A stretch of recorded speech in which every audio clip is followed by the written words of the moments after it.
আমাৰ অসুবিধা হৈছে। বিলাসীপাৰা পৌৰসভাৰ ৱাৰ্ড নং 4 ৰাস্তা নিৰ্মাণ কাৰ্য পুনৰ আৰম্ভ কৰাৰ দাবীৰে ওলাই আহিল অঞ্চলটোৰ পুৰুষ আৰু মহিলা। যাব নোৱাৰে, এইবিলাক অসুবিধা কৰি আজি ভোট পাই নিজে ৰাজা হৈ থাকিলে স্বামী বিবেকানন্দ উদ্যানৰ সন্মুখত উত্তাল প্ৰতিবাদ সাব্যস্ত কৰে 4 নং ৱাৰ্ডৰ পুৰুষ মহিলাসকলে। 5 দিন ধৰি জমৰ যাতনাত ভুগি আছে অঞ্চলটোৰ লোক। উপায়হীন হৈ সংবাদ মাধ্যমৰ জৰিয়তে চৰকাৰলৈ কাটৰ আহ্বান জনাইছে 4 নং ৱাৰ্ডৰ পুৰুষ মহিলাসকলে। উল্লেখযোগ্য যে বিলাসীপাৰা চহৰৰ 4 নং ৱাৰ্ডৰ স্বামী বিবেকানন্দ উদ্যানলৈ যোৱা পথছোৱা নিৰ্মাণ কাৰ্য এসপ্তাহমান আগতে আৰম্ভ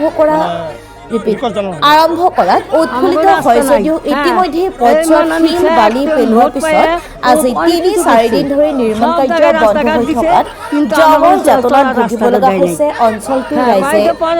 চলি থকা কামটো কি কাৰণত বন্ধ হ'ল বা কোনে বন্ধ কৰিলে সেই বিষয়ে অঞ্চলবাসী এতিয়াও জ্ঞাত নহয় যদিও যাৰ ফলত আজি স্বামী বিবেকানন্দ উদ্যানৰ সন্মুখত প্ৰতিবাদ সাব্যস্ত কৰি 3 দিনৰ ভিতৰত পুনৰ নিৰ্মাণ কাৰ্য আৰম্ভ কৰি কণ ল'ৰা-ছোৱালীসকলক বিদ্যালয়লৈ যোৱা তথা সাধাৰণ ৰাইজৰ পৰা আৰম্ভ কৰি ৰোগীসকলক চিকিৎসালয়লৈ যোৱা দৈনন্দিন ঘৰুৱা জাবৰ-জোথৰ লৈ যোৱা পৌৰসভাৰ গাড়ী আদি অঞ্চলটোত যাতায়াতৰ সুবিধা কৰি দিবলৈ অনুৰোধ জনায় স্থানীয় ৰাইজে।